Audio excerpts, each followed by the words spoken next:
Sana mas marami pang mahuli at mapanagot. Pero isipin na lang din natin, 6 months ago, ni hindi natin alam na ganito na pala kagrabe yung nangyayari sa mga DPWH projects. 6 months ago, hala ng mga diskaya at na marami pang iba na wala na makakagalaw sa kanila, impunity. Kahit papano, nasa tama ang momentum. Dalawa, wag sana natin kagatin ang propaganda ng mag-asawang diskaya na sila ay small fish o biktima lamang. Sabi ng AMLAC, mahigit 180 billion pesos ang pumasok sa mga bank account nila. 4 sa siyam na kumpanya pa lang nila ang pinag-uusapan natin. Kung susuriin natin na mabuti, hindi lang sila basta kontraktor. Sila ay naging tagapagpasimuno. Magsabi na ng buong katotohanan. Pero sa nakikita natin, parang wala talaga silang patuloy pang nagsisinungaling. Paiba-iba ang kwento. Patuloy natin gawin ang lahat na makakaya natin para mapanagot ang dapat managot. Alright, so hindi ko alam kung ano talaga yung ipinaglalaban mo, Vico. Hindi ko alam kung bakit ganap na ganap ka pagdating sa mga diskaya. I mean, tapos sa eleksyon, nagdesisyon na yung Pasigenyo. Ikaw yung gusto nila. Nagustuhan nila yung pamamahala mo nung una kang tumakbo, kaya nung pangalawang pagtakbo mo, ikaw pa rin ang nanalo. So, napatunayan mong magaling kang mayor ng Pasig. Kaya lang, sa issue na to, no? Hindi ka pa pwede mag-level up. Pinaglalaban mo yung korupsyon, pero diin na diin ka sa mga diskaya lang. Kesyo 6 months ago, akala ng mga diskaya, hindi sila pwede magalaw, may impunity sila, etc. Bla bla. Hindi lang naman sila. I mean, kamanisa mo yung mga mambabatas. Diba? Hindi nga ito 6 months ago eh. Magmula nung umupo si Bangag, nalaman natin na ganito na pala talaga. Ang lala na. So, alam mo yun, hindi ko alam focus na focus sa mga diskaya. Eh, nakakulong na nga si Sara Diskaya. Tapos yung asawa niyang, alam ko, nakapit sa Senate. If I'm not mistaken. Diba? Tapos yung, alam mo, yung property, o yung pera pumasok, sinama pa yung AMLA, etc. bla bla bla, ng mga diskaya. Pero hindi ko naman narinig sa'yo na binabanggit mo, yung mga nakakalulang properties ng tunay na bida sa pelikula, like Saldico, si Tamba, na amo ng Uncle Pepsi mo, si Gagava, si Charis, yung mga congressman, like sila J.J. Suarez, sila Garjola, at kung sino-sino pa. Nakakafocus ka kay Diskaya. Why? Disclaimer, I am not pro or anti-Diskaya. Real talk lang. Kung gusto mo labanan ng korupsyon, sumama ka. Or pakinggan mo yung sinisiyo ng taong bayan. It is not about Diskaya anymore. Okay? Tukol ito sa totoong merong kasalanan sa bayan. Bakit hindi mo banggitin si Saltico? Si Tambi.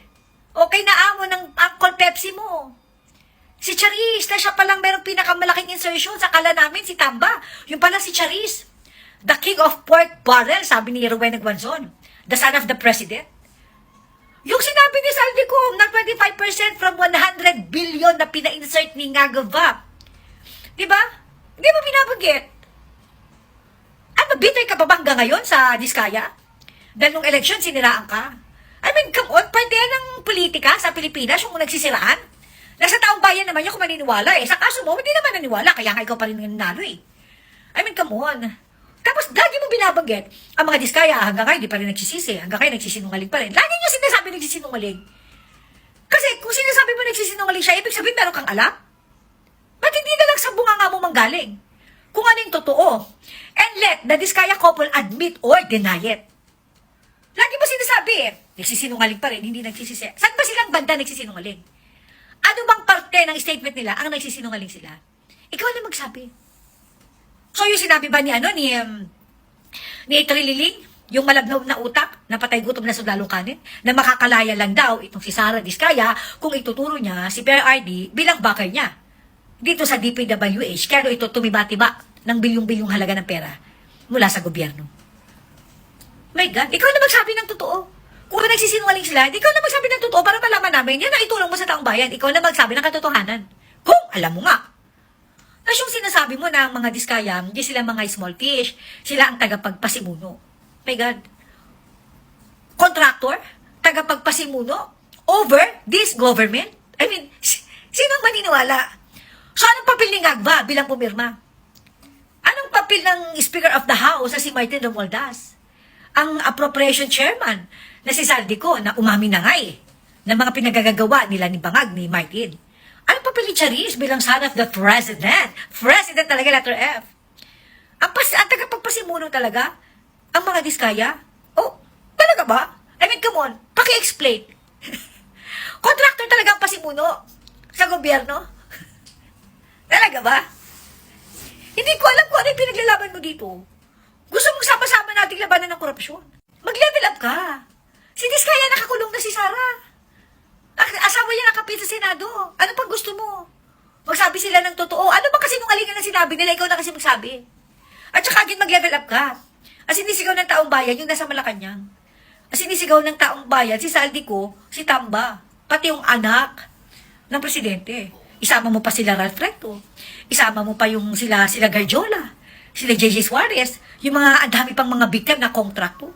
Bakit ka ba nakakonsentrate diyan kay Diskaya? Ano bang kinabibitay mo pa? Hindi ka talaga gets. Diba? Ang dami mong alam sa mga Diskaya.